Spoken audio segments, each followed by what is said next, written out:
Hello, guys. Welcome to another episode of the Funky Marketing Show. This is the show where I host people that are doing marketing, running the business, doing design, or whatever they are doing to contribute uh, to being better in their job, in what they do. And today we're going to talk about specific aspect that is really a part of the B2B buying journey, which is very complex. And dashboards, CRMs only give you just a little tiny part of the story, and it tells you only what happened. So how can you figure out like why it happened, why somebody bought your product, uh, what are those steps that they are taking to get there, and how can you find the whole story? So how to do actually the customer research. Ryan Paul Gibson is my guest today, but first let's hit the funky intro and then we go.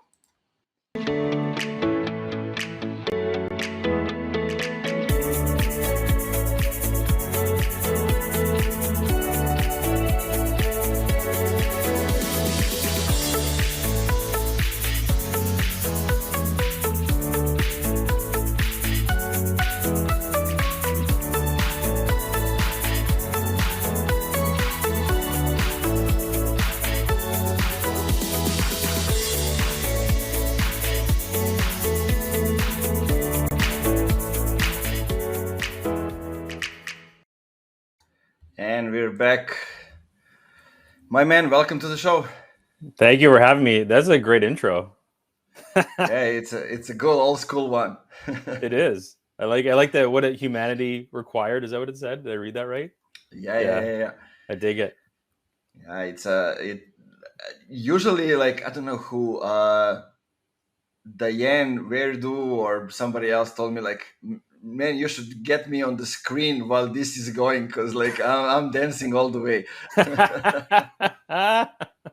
That's good. Yeah, so tell me, how are you? How are things? Things are good. I'm in Canada, so summer's coming. Summer's almost here, I guess. Um, and it's an interesting time of year because a lot of companies now are starting to sort of rethink how the first quarter went. So Yeah, that's usually when I get people reaching out to me because they're like, this nice. wasn't working. Maybe we should do something different. That's good. That's good to hear because like I'm feeling that some of them are actually, looking back and seeing if it was as they expected or not, and others are like, oh, the end of the year is just here. What are we gonna do? Yeah, And they're kind of stuck in that productive or not so productive. Let's get results mood. yeah, absolutely. Yeah, the hamster wheel versus what do we do now? How do we get off it? Yeah, exactly. So, uh, tell the people listening a little bit more about your background, Yeah. just so we can confirm that you are the guy for what we're talking I about. don't even know that. I'm still trying to figure that one out. Am I the guy? Um, I've been in marketing for about 20 years. But I took a short little segue into being a reporter or journalist for about 3 years. I was in TV and radio, and then I went back to marketing. Mostly B2B, and in the last 10 years, mostly with early stage, like Series B type companies, right? Just to sort of define it. And Mm-hmm. my superpower, let's call it that, like my go-to has always been, I've always cared, all I've really ever cared about is like how and why customers buy. That's really been the driving force for me because if you can understand the process in which, they identify problems, figure out which ones are worth solving, why they chose the things they did to solve it, how they evaluated the things they chose, and now like what has that done for them in the business. That is essentially marketing. If you know those things, and you can influence the decision making process. So that's sort of how I where I land now, and we can get into like why I niche down in the sort of customer interviews. But one of the realities was I just noticed in the landscape people weren't doing it, or if they did it, they were doing it. They're really struggling with turning answers into actions, right? So that's really what I do. That's the short of it. There's probably way more than that, but that's the Yeah, short it reminds me a lot. I mean, we had a chat in the comments on LinkedIn, and found some similarities in our journey. But it reminds me a lot of, yeah, how did I get to B2B actually? Yeah. Leaving the agency when I was director of operations, and I had no idea that I'm going to get into the B2B from B2C. I Yeah. just, had a bunch of followers on LinkedIn, a bunch of connections, interacted with lots of people. So I jumped into, I think, like 270, something like that, virtual coffees with people. And so, Yep. like, the repeating pattern, and there's a gap over there and I can fill it in. Yep. I guess that's what happened to you as well. And also, like, having that, I think, like, nerve for doing the research, since you are also Yeah. like a journalist. I was, yeah. Well, that was part of it. Like to give you a bit more depth into it, I started actually in B2C sort of. I started with a franchising company. So we sold Hmm. businesses to entrepreneurs. But I had to go do my own research. This is 20 years ago. And the thing is, in that world, it was consumer goods. It was food service. Customer research or consumer research, sometimes what they call it, is so vital, but it's super expensive. So I couldn't afford to do it because we were a scrappy little chain of coffee shops. So I had to go do it myself. So I used to go and do what they call observational work, which is like Hmm. where you're watching people go through the queue. The translation to software would be like heat maps or watching people use the software. I go talk to customers, and I even go into the stores of competitors and start talking to customers and pretend I was a customer and ask them like what they like about this place and why they buy here. And people thought I was crazy, but I just needed to understand because I just had to make better choices about how we spend our budget. So then, and when I became a journalist, that really solidified how I approach investigations. Is often sometimes what I call them, but really interviewing a person and trying to get to a statement of fact, like what is happening, as opposed to like opinions and biases and what I want to be true. And Hmm. then when I went back into tech, I actually worked for an incubator for a few years, and they had really good advisors, but they had no one who knew public relations. And I was a reporter and I knew business. So I'm like, yeah, I'll go help them. And one of the first things I'd ask the companies is like, so what are your customers saying to you about this? And like, oh, we don't talk to them. And I just like was floored, That's so like typical. couldn't believe it. And I think there's a whole bunch of reasons of why. There's not just one reason why people don't. There's actually a lot of reasons which we can get into. But that was the start of it for me, and I've just seen that pattern repeat. Whether it's an early stage startup to even someone that's just raised $40 million, they either don't talk to them in a way that produce insights to use in their marketing, or they're just really bad at it. And they're more product focused or CX focused or sales focused, which is fine. You need to be, but that doesn't necessarily always help you with marketing. Yeah, man, it gets you another results. It gets you maybe a better product, a better, more sales. But that's all Yep. in the short run. In the long Yeah, run, you need to connect all the dots with absolutely. information that are actually true. Yeah, absolutely. 100%. Because it's the journey. One of the things I think we think of sometimes is the way that sales and customer success teams interact with a customer. That's actually the end of the journey for the most part. Like they're Hmm. starting to use the product, if we're talking SaaS, right? Just who I mostly deal with. And that's fine. Like you want to understand how they're using it, how can they build new things into the product, what new features, how is it moving the needle? Fair enough. But if you look at a buying journey, let's just use the funnel, which I'm not a big fan of, but let's just talk about it. That's the bottom of the funnel.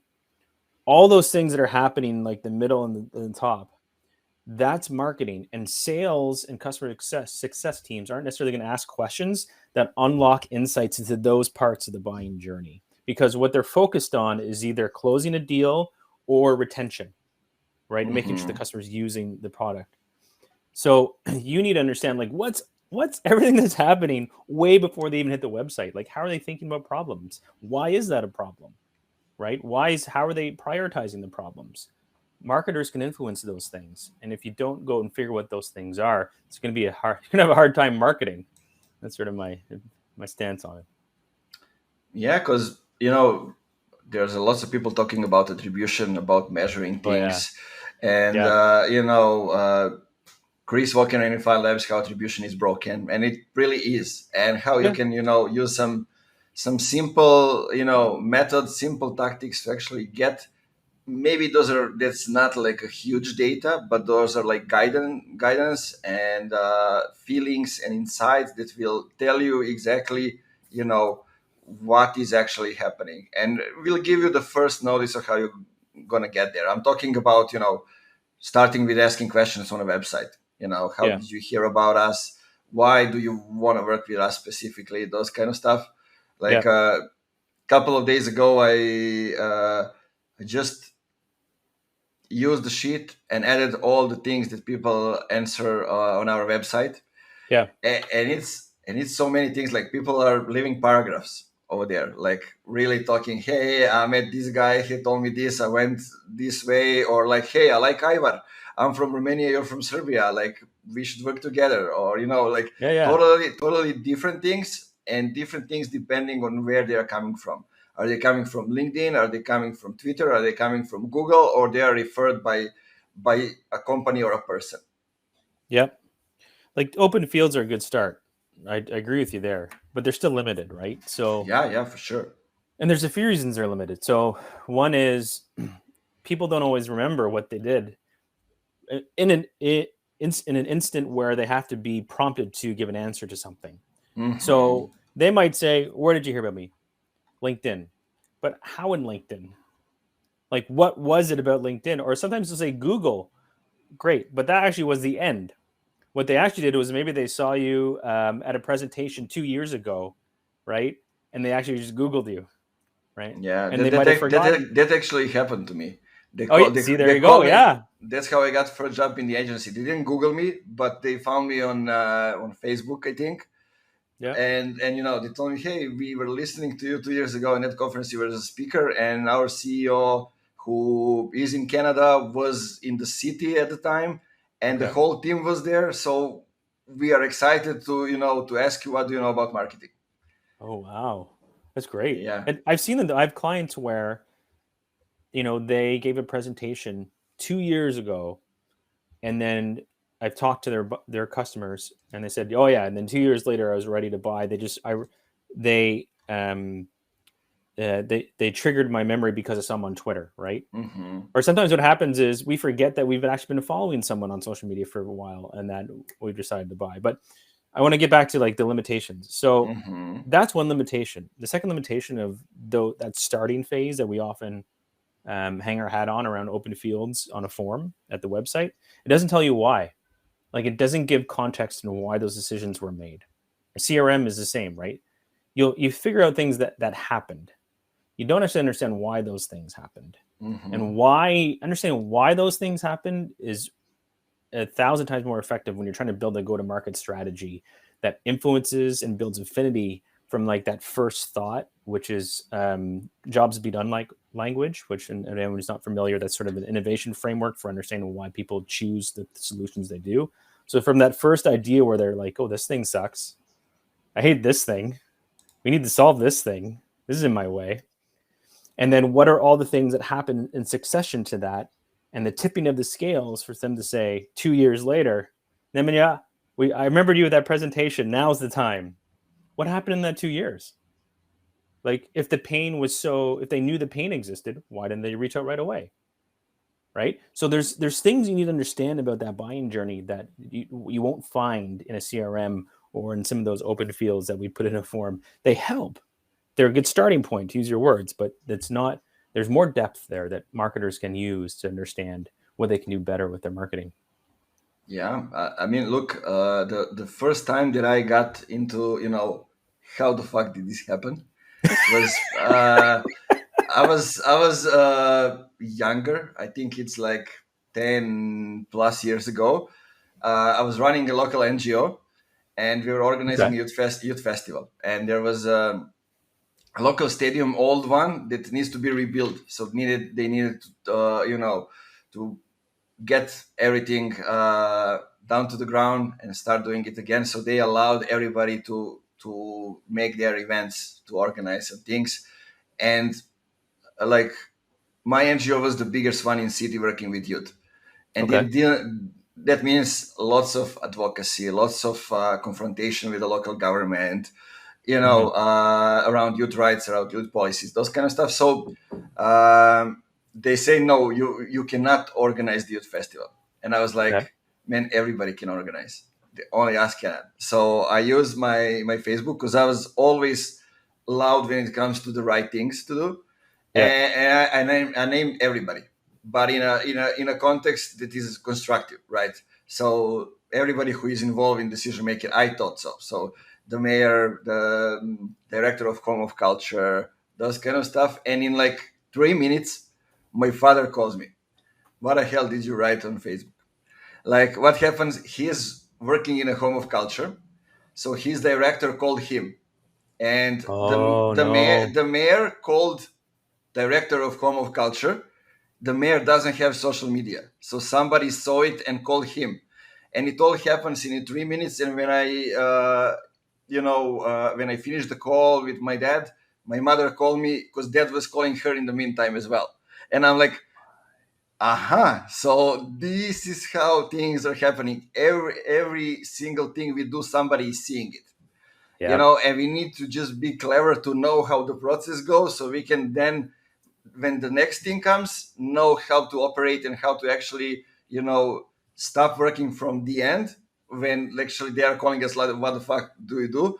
Then we go back to the beginning and say, aha, this is how we should do to involve everybody, so we get the approval before we actually propose something. Yeah. That must have been an interesting call with your dad when he finally got in touch with you. It was crazy, like, but the four calls happened in less than 3 minutes. Amazing. Yeah. That's the new world we're in, right? And it's And just if you don't the understand it. most influential person in that in that group of people didn't Okay. even have the social media and didn't ever see the post. Wow. That's But yeah, wild. as you said, that's the world we are living in. And Yeah. especially during the pandemic, things change a lot. And B2B, especially, how people are buying, how does it goes, they change everything. Until they come to Google, they already have the intent. And they Yeah. already know what they're going to do. Who are they looking for? Is it the company? Is it the person? Do they need to just compare the tools? And for the most B2B SaaS companies, it's already too late when that happens. Absolutely. Yeah. One of the things I've heard, this actually came up when I was talking to someone and doing some work with them. We were talking about their sales process, and they said we're always behind in deals. Mm-hmm. So what that means is they're often the sanity check against the the vendor that people have already chosen.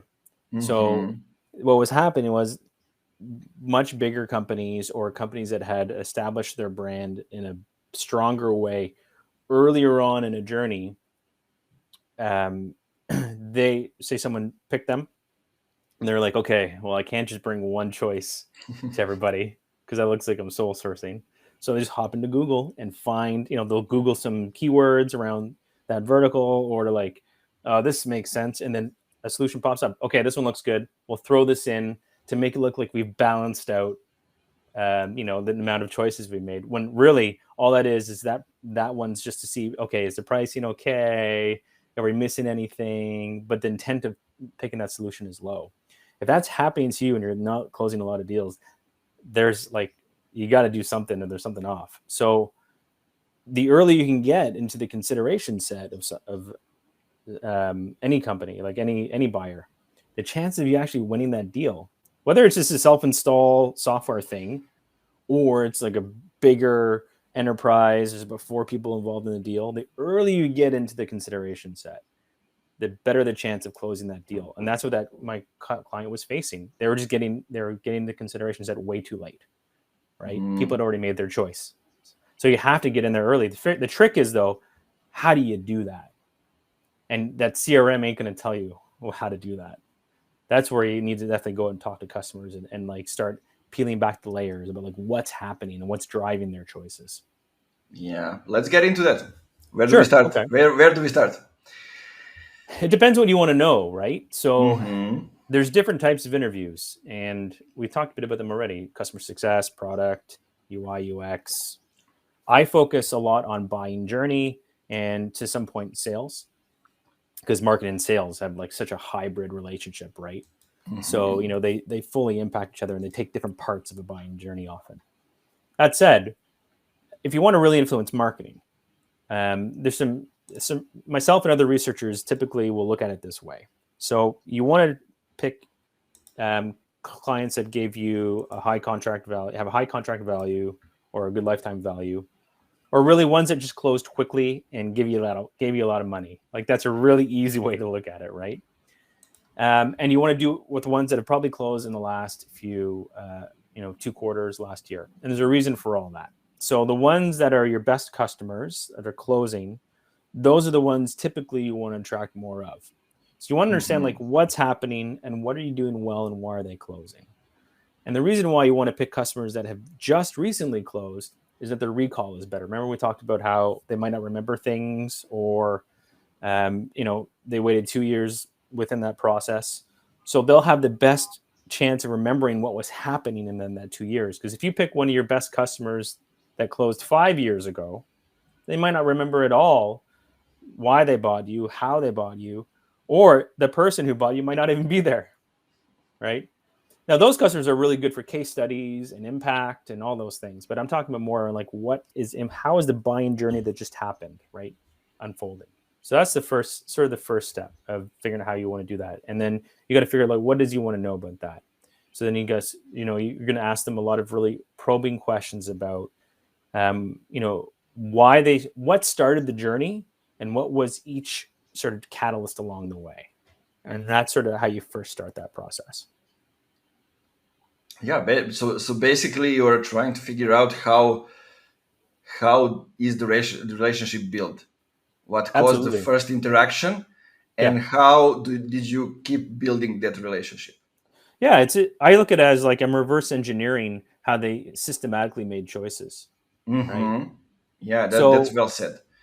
it's there's different ways to approach it, right? I follow a methodology, like I said, called jobs to be done. Not really to its full extent. I'm not because jobs be done people, and you can Google it, but it's like I said, an innovation framework, and it's usually used for either full on positioning or for innovating new products, because the whole methodology or around the rationale around jobs to be done is we don't just buy a product for the sake of the product. We buy it because it gets us to somewhere we want to go. There's an end state. Mm-hmm. There's a thing we want to do. There's a few examples people give. One of the most common examples is I don't buy um, I don't buy a drill to put a hole in the wall. I buy a drill to hang a picture. Right. That's often what people will say. So there's somewhere I want to get. What's great though is that methodology works well for figuring out how people are making choices about existing products that maybe already have a market. It's because it's still that same logical thought process that they go through about making trade-offs and prioritizing and what's important, what's not, and why this and not that. So I one really good way to sort of start that process is I will um, if I begin an interview, I'll say, I don't want to talk about you just about the point when you decided you wanted to buy X. Take me to the point where X became a problem. Let's start there. And they'll say, well, what? And I'll say, what happened after when you identified X was a problem? What happened next? What did you do? And that's what I care about. I don't care more about like, did you like your thing? Is it do you like? Are the buttons the right colors? Great. What feature do you use? I don't care about that so much. What I care about is like what they did, were the actions they took, what were they thinking about, how this fit into the business and why. Mm-hmm. That's where I start. And then we just sort of logically move along each phase from, okay, here's how they identified the problem. Here's how they how they looked around and researched. Here's how they evaluated a short list, around or that consideration, like their consideration set. How did they evaluate that, and why did they choose this one at the end? Things like I always ask questions like, what made you trust us? You know, why, what about the sales team was believable, right? Things like that, because then people really give you good answers in that whole process. So that's sort of how it unfolds for me. There's more to it than that, but at a high level, that's the stages that I'm looking at. And if you think about a buying journey, that's like awareness, consideration, purchase, right? I'm just using different language around it. Yeah, I love it. I mean, usually what I'm missing with jobs to be done is like people don't go too deep into things not related to the business. No. For example, that's what's missing to me. Because but that's not only when you figure out how they are buying, but even before they buy. So Yeah. where they're hanging out, how things happening. Because especially depending on who is your buyer, Hmm. like there are some groups that are really hard to target, hard to get Absolutely. information about them, and you need to get into those small things, smaller communities to get those information. And then usually what I see is that lots of things unravel that are related to, I don't know, like board games or just some other stuff which are related to the business in a way, but in a Yep. way they aren't. Yeah, I care. That's, I think, probably unique to me is I care a lot about the business model, right? Which is, you're right. The jobs to be done doesn't necessarily get into that from what Hmm. my experience with it is. And the reason I care about that is like the business model of a buyer is, you think about it, there's different priorities in their business model. There's different needs that they have, as different business models have different pains and at different sizes of growth. So, for example, say you and I are selling into a director of marketing. Well, the director of marketing at a 10-person startup is probably going to have much different responsibilities than a director of marketing at a 500-person Yeah. software company, right? They might not even be touching the product, but they might be the one who first triggers something to triggers a team to find a solution, right? So I care about the business model too, and I ask them things like, when I'm talking to them, I'll say, "Tell me about your role. What do you care about? As in, what are your priorities? What are your responsibilities? What do you need to get done?" Now, some of that we actually use in case study, like language and sales enablement. But I care more about like, what are they doing as a business to make money? How do they make money? Right? Because then, if I understand those things, then I can start building marketing that caters to that stuff, and I can give them things that they need. Right? Like one of the things that comes out of the work I do is it's not just content topics, right, and content themes. It's like which content is relevant at which stage of the buying journey, right?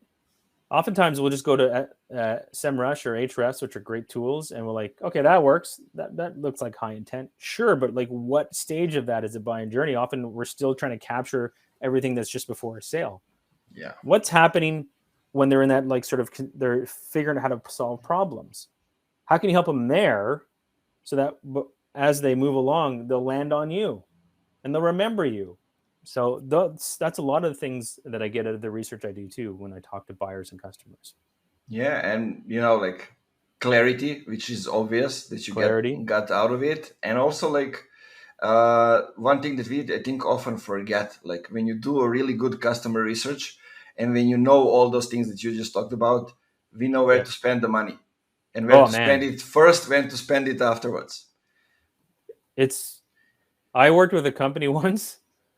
We realized they were wasting a third of their budget on a segment that didn't care about them. A third. That's huge. Like, you can't afford to Yeah. waste. There's only so much time and money, right? When it comes to any part of the business, doesn't matter if you're in development or finance or whatever, HR. There's only so much time and money. Everyone's executives are always debating who should get the biggest piece of the pie. Mm-hmm. So how do you build the best business case for the money you need that you're going to spend and invest wisely into the business to get a return? If you're not going out and collecting qualitative research to help inform that and like how people are actually making decisions, yeah, you're just guessing and then you're wasting. And then you're going to have that thing where, you know, people go into a quarterly review or an annual operating plan. They're like, oh, we didn't hit our lead target. What are we got to double next quarter? What are we going to do, everybody? I've been in that meeting as a marketing manager when I was working for a tech company. They're like, we need more leads next month. What are we going to do, everyone? If you're already asking that question in the boardroom a month before the next, like before the next month, like you've already lost, in my humble opinion. So it's like you need to understand if you like what's actually happening out in the market to be able to get people in your vicinity so you can actually maybe close deals faster and get a better pipeline and higher velocity. All those things we talk about. I mean, there are so many examples. Like, when I first started working, I worked with a lot of early stage startup recently, and Yeah. when I asked them like, "Is there an existing demand?" Like, all of them will say yes. All of them will say yes. Is it enough? Yeah, sure it is. Like, when I go to first to the same rush, those kind of things. When I look at it, like, there's no data at all. Yeah. So there's no data at all. If I go and manually type it, I will find some things. And then I go and I say, okay, uh, I sometimes when I cannot find enough data, I use, for example, Google Ads to just figure things out, to use them as a sort of a research. And Yeah. like, okay, there are 60 clicks on your branded keywords. Who are those people? Because there's no way that 60 people are looking at your branded keywords at this moment. So Yeah. like, Especially as an early stage company. yeah. So okay, there are people who we are doing outreach to. There are people who are logging into the software. Sometimes they go through Google. I don't know Okay. why, even why they are clicking on the ad, but and like there's no actually the demand. Like nobody's actually coming to the website to because they are interested in what you're buying and they know about you because you're not Yeah. present on social media, you're not anywhere, so you don't create the awareness that you exist at all. And I'm like, okay, so here's what we're gonna do, but that's not gonna get us 50 leads in the first month. Of course not. Like, No, because there needs to be stages, but one thing I wanted to say, like, if you do what you and I are talking about, then mhm. you are clear with them why you should do those things, because Yeah. they went with you on a research, on a journey, and you took them in exact places when they need to go to find out why they need to do certain things first, and then certain things after those. Yeah. Let me give you an example, like especially with the early stage stuff. But I mean, I just worked with a client that the company was acquired. So someone built the company and then they sold it. And they were having a challenge getting new business in. And it wasn't they had a hunch of what was happening, but they weren't sure. And the challenge was it was the founder was basically the pipeline. That was it. Which is makes sense. A lot of companies when they start up, your company's like that. You are the pipeline, right? Yeah. Like that makes sense. But they had done nothing to build any to de-risk, how if that founder left, how can they still get awareness and eyeballs on them, right? So it's just like if you don't again, it gets back to like if you don't understand way before people even know you exist, how are they thinking about problems similar to the ones you solve? How do they think about how those fit into the business? How do they go and look for those as solutions? And then it becomes a trade-off of, okay, what do we think makes sense for how we're positioned, what our budget is, and how we can get a foothold in the market and compete? All those things meld together, right? There's Hmm. never just one solution. It's usually like a few paths, and you're going to experiment and try a few things. But you won't know what to experiment, what to try, what's going to have like what will have a better odds of succeeding if you're not going to figure out how people are deciding about products and talk and like how the market thinks about these things. So yeah, it's the early stage companies are interesting though because it's like If they're very early, that's exactly what the situation described. No one's searching for the thing because it's ahead of the game. So they have to build awareness and educate a market about like why I built this in the first place. Here's what's coming. Why you need to know we exist. Doesn't mean you're gonna get sales tomorrow, but at least people will understand that you're around, right? I've seen that before too, so many times. Yeah, and there is one thing that we didn't mention. With people usually go, how we're going to do the interviews, how we're going to find out those information. We're going to do the surveys. And Yeah, if you do the survey and your target audience doesn't know that your product or the service ever existed, because you are, especially now in B2B tech, when we are creating new things every day, yeah, like they're going to give you the answer based on what they know, right? yeah, And they're going to expect the solution based on what's in your survey. And if you yeah, don't give them that solution, obviously your product or service is not that solution because it's the new one. They don't know about it. They will yeah. be pissed if that solution doesn't solve the problem. Oh yeah. And then you are again, like not here, Or not yeah, there. or if people think it's a problem, Yeah, right? yeah, I've done that. I've that's done a yeah. survey where the company's like, we built the thing. Let's go figure out how many people like it. And then it's like 10% of respondents think it's a problem. Uh-oh. Now what? Now, here's the thing though. Maybe you can build the business off that 10%. So what does your business model look like? How do you do marketing? Maybe for the first 2 years, it's just you in Discord, talking to a bunch of people for 2 years, and that's your marketing as the founder until the market catches up to you. Don't know, right? If you don't understand these things, again, like I'm sounding like a broken record here, but it's like that's how you compete in a market is understanding like how people make decisions. So yeah, um, the one thing I will say about the customer interviews too is it increases your alignment as well in the company. So Yeah, one of the things that I did as a marketing manager, like I did mention that before. I ran marketing at a tech company for a period of time, and you have your yeah. sales, like you have your quarterly or like your biweekly sales meetings. I was always a little different. I always was one that my director of sales and I would have daily conversations. We worked really well together. I'd just go into the sales floor and like ask them questions every day, like in real time. I have an idea. Does this sound crazy? Right? Like, because they're always a good litmus test. The challenge is, though, I said before, sales sees a part of the buying journey, marketing sees another part of the buying journey. So they often have different opinions on what's going to work. That's why sales always wants, like, I need a new case study. I need a new thing like that fits that part of the process. Because, yeah, they're trying to close a deal. Marketing is like much different. Well, we need a better brand and we need like whatever. Probably do. But then they argue about whether those things are relevant because they see different parts of the journey. If you work together on building like what that actual journey looks like, because what I do when I interview a cohort of 12 people is I transcribe everything, I pull out their words about how they talk about different parts of that buying journey. Here's what I thought here. This is what I think about when I'm here. This is what I cared about here. We put it all together. We find a commonality and an average among the cohort, like something that's statistically relevant. And then we build a giant thing that's shared directly in sales and marketing. You should see how things change. It is wild. And it's not only just like it's not an overnight thing. It takes time to shift a culture around like who a buyer is. But all those arguments and those either whether it's political or it's like turf war or whatever, those things start to drop off. And it's really about, hey, the research told us this. We should maybe try this based on what we see now in the market.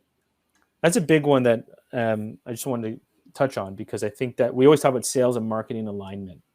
That's a really great way to get it. Yeah, I agree. I had an example.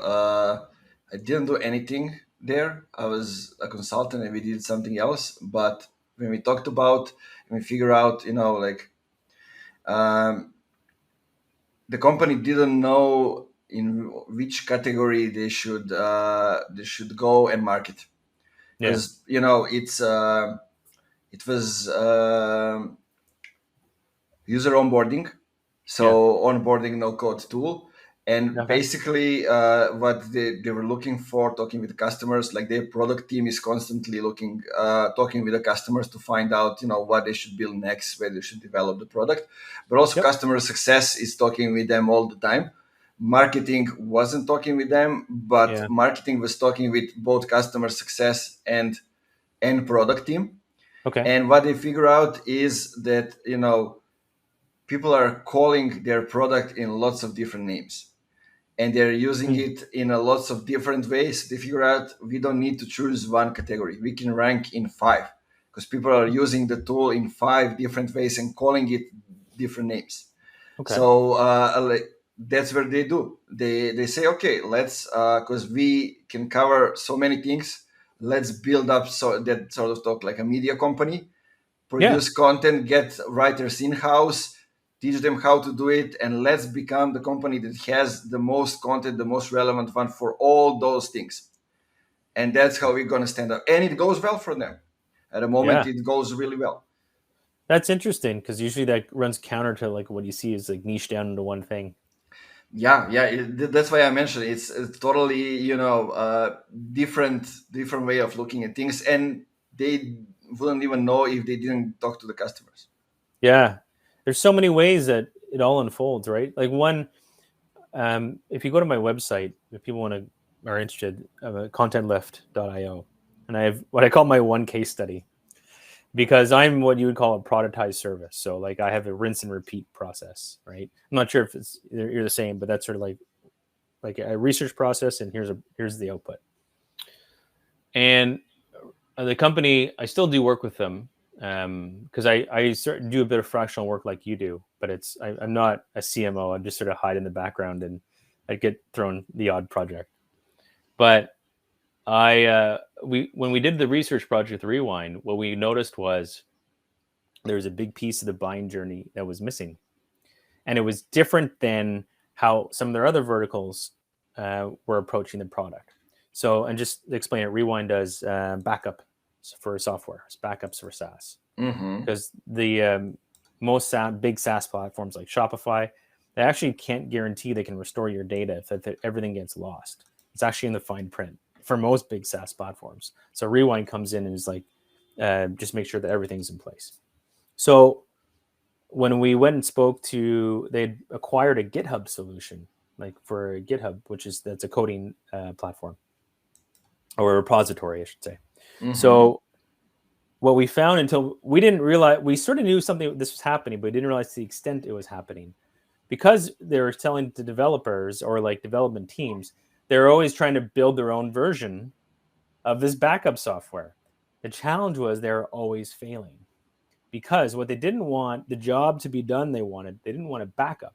What they wanted was to be able to restore data if it all got lost. Can't do that with the way the APIs work in the software. It's always changing. So the backup, the restoration, do-it-yourself thing they were building never worked.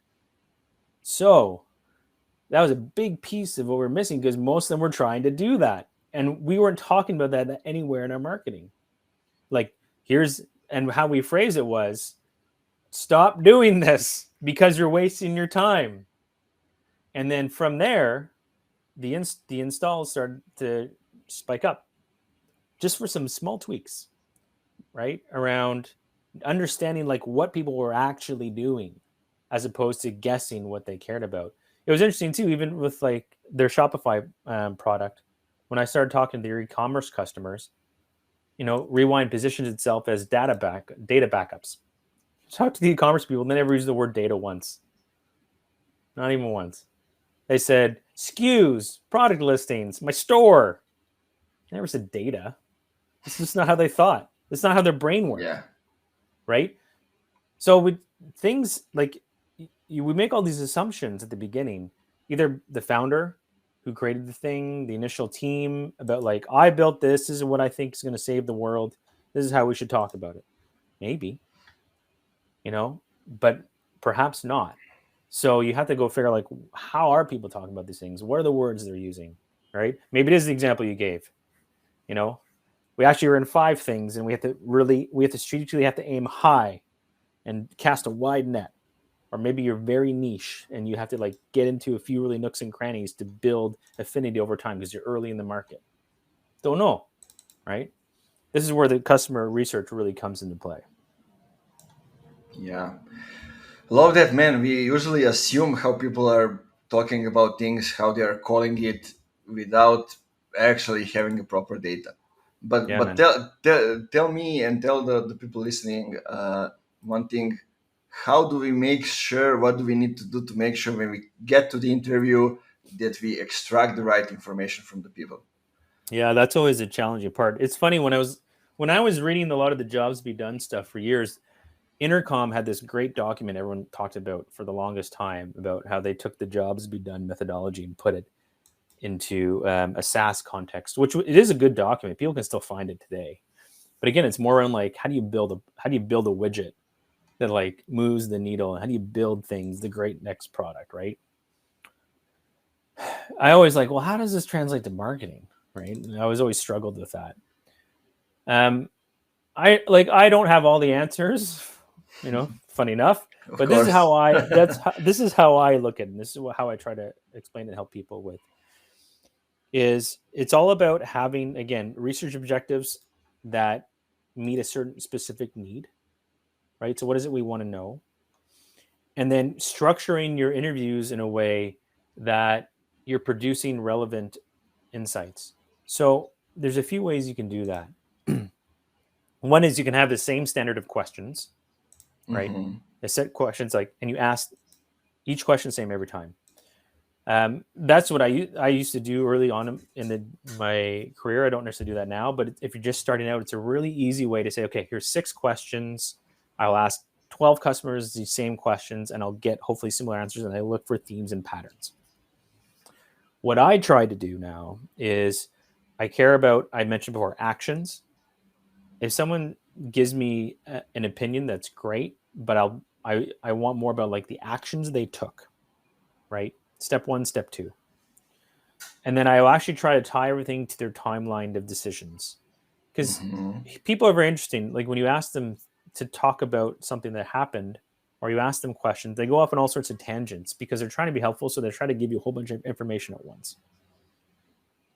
But that doesn't necessarily help you because it's just all they've given you is like a high surface level answer about what might have happened. So I'll go back to that question I started with, which was let's start at the beginning. When did you first realize there was a problem? What did you do? And I'll say, oh, I did this and this and this. This is January, I did this. And then in March, in January, I did this. And in August, we found the solution. Okay, great. August, found the solution. Thanks. Let's go back to January. What did you do next after you thought you looked on LinkedIn? What did you do next? Like I take people back to that systematic place because what I'm trying to do is get in those buckets of how they researched, how they evaluated, how did they choose the short list and choose the ones on the short list. So if you can bucket those answers into those frameworks, I'm answering your question, then you can look for themes and patterns that fit. That's how you Hmm. find relevant data. Because if you're just randomly talking to people like having a nice chat like we are now, it's not a structured, controlled environment where you're going to get good answers that you can extract insights from. It's just going to be a nice, friendly conversation. And if you go back and listen to recordings, you're like, oh my god, there's 12 different answers to like all these things because you didn't structure the conversation in a way ahead of time that you could drive statistically relevant information to impact your marketing. I hope that answers the question. I hope I answered the question. Yeah, you did. You did. Okay. And what you said happens a lot with this podcast. Yeah, that's okay though. Like that's this environment, right?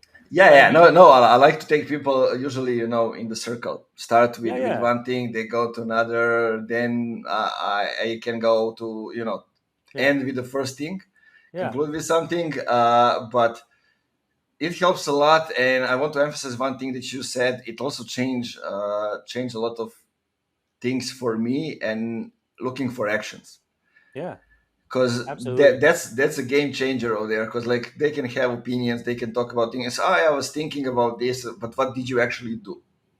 Yeah. And it's so easy to just go do stuff. I mean, one of the reasons why I really believe in this too is because I was that marketer that made all those mistakes. I've lived that life. When I when I first went back to marketing, this is 2010. I didn't know what Salesforce was, which sounds crazy. But I had been out of the game because I worked in a legacy industry. I told you I worked in franchising and food service. We didn't Mm-hmm. use SaaS. Those industries are slow to technological adoption, usually. And then I went and became a reporter. And then I came back and started working with startups at the incubator. And they're like, yeah, we use Salesforce. I'm like, what is this Salesforce you speak of? And then so I go and look.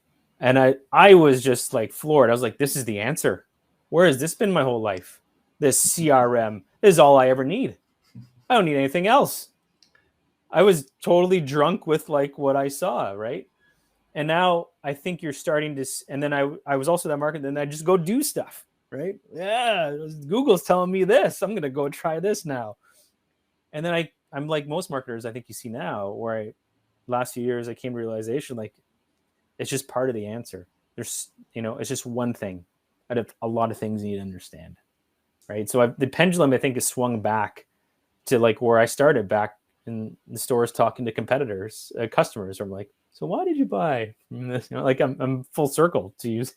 You just said, I'm still use CRMs. They're still vital tools that tell you a lot of stuff, but they don't necessarily tell you how to do marketing. They just help they start giving you some guidance on where you need to start peeling back the layers about how you can market to a certain segment of people. Yeah, I mean, look, if I know, usually what people say, go to CRM, go to G Analytics, go to Google Search Console. Like CRM will give you all the answers what's happening. G Analytics will fill in with some other stuff, like what's Yeah, happening on a website. Google Search Console will give you the answers what's happening, how they are coming to the website.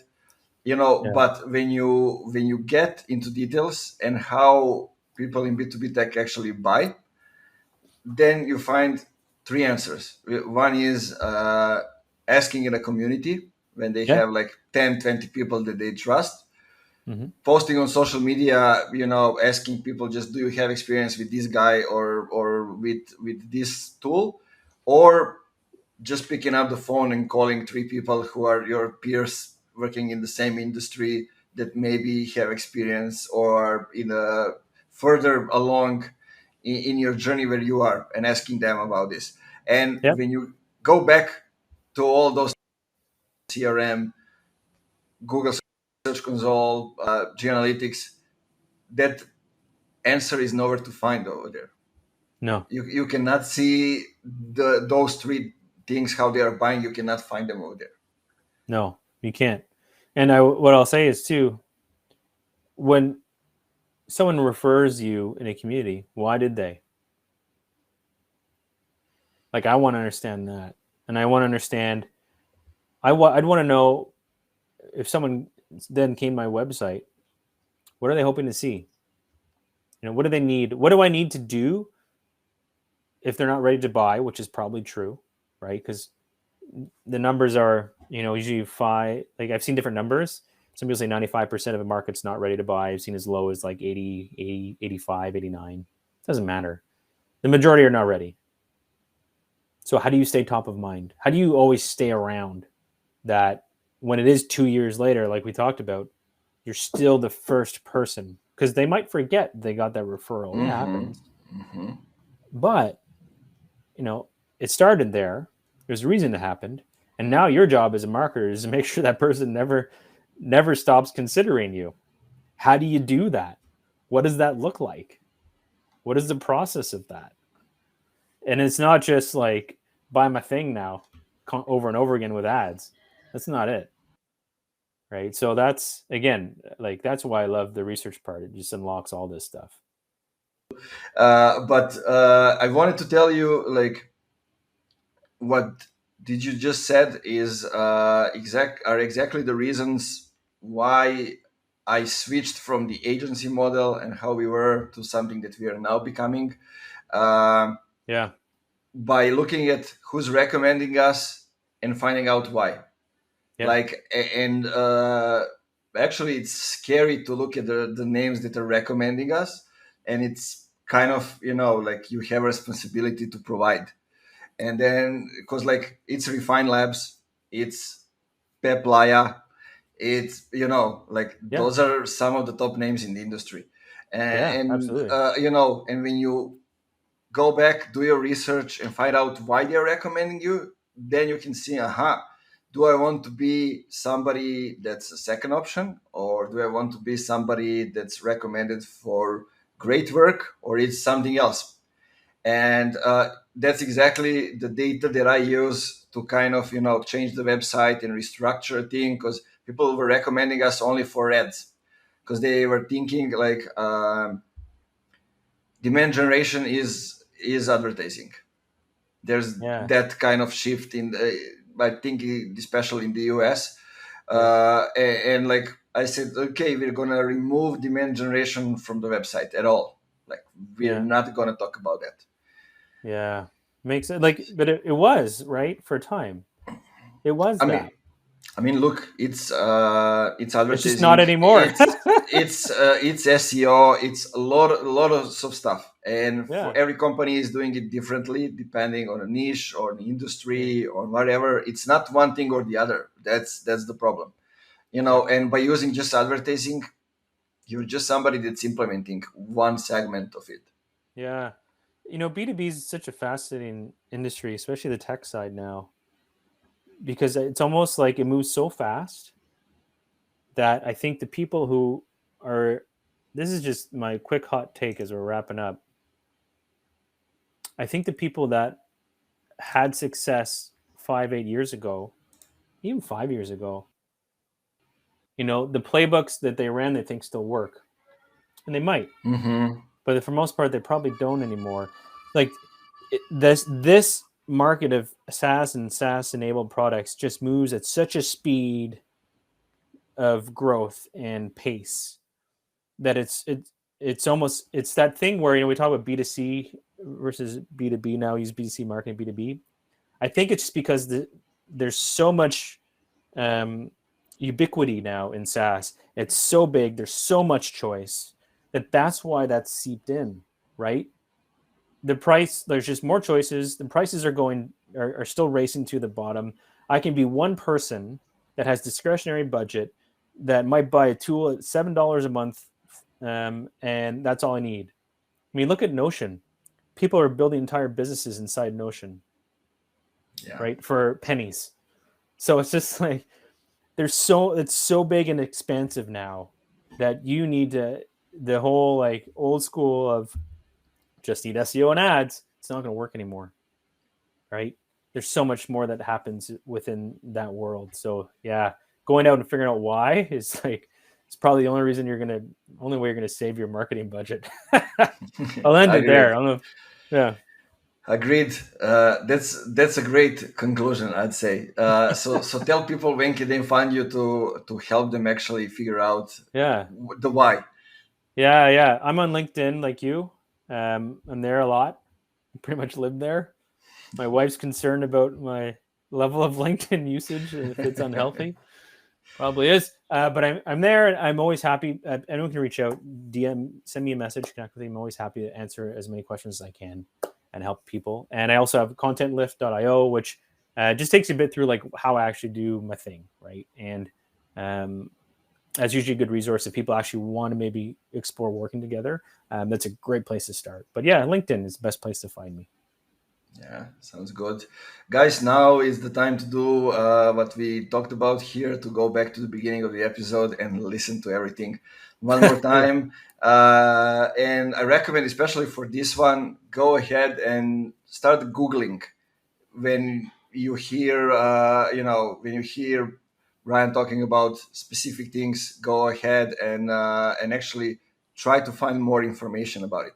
See if it works for you, if it rings a bell. If not, Yeah. go back to him, maybe ask for advice, whatever is happening. But Yeah. try to use, I'm always saying this, try to use an episode to help you in your growth and to get to the next level. And one thing that we always used to end the episode with is keep it funky, as always. Life is Yeah. not I that love it. serious. I love it. I love it. Bye bye, guys.